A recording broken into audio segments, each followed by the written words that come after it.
Speaking to MSNBC host Ari Melber on Wednesday, New York Times writer Jim Rutenberg and MSNBC analyst and Crooked Media podcaster Juanita Tolliver explained how the newly revealed Tucker Carlson texts would continue to be a problem for Fox News in the coming months.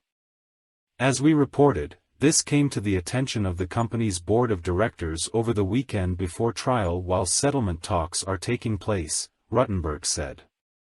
This is something they're worried about coming out in front of a jury, and mind you, Tucker Carlson at this point is 1/20th of the case.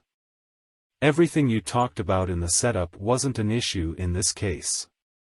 Tucker Carlson had one of 20 segments involved. But in terms of publicity and trouble in lawyers' view, clearly, and board members' view, it's way outside compared to what it should be.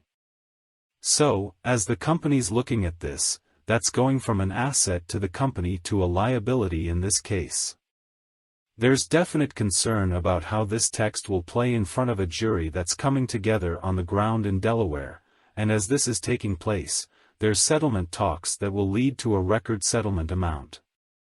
Another video has been released by Media Matters revealing Carlson on camera talking to a producer. "It's totally bad for you to feel that way," Carlson says in the video. "But that guy, he triggered the SHT out of me. Where are you now? Where do you live?" The amount of times I had, first of all, "fuck you," on my lips was like, it was unbelievable. Suggesting that I was cheating on my taxes? Melber wondered if it was an attitude of Carlson and others at Fox. If this was an attitude of him and other people who, as you remind us, wouldn't take the stand, might they have been looking at a potentially hire permanently from this jury, he asked. Rutenberg thought it was possible. This text is one thing in the mix. There's a lot going on here, Rutenberg said. There's also Tucker on the stand, Rupert Murdoch on the stand. There were a lot of reasons they wanted to settle this case, but if you're the board and certain senior executives and you see this, you see how it's in the mix, and that goes to what is Tucker Carlson as an asset for your company? I think there's more to the story we all want to know, but this all does add up in terms of this being more of a liability than they wanted in an already really hard case. But it was Juanita Tolliver who linked the concerns of the Fox board, the lawsuits, and the jury together with the hate and white supremacy that remains on the airwaves.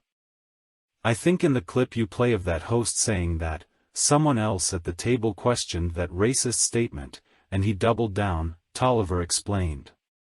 Why did he double down?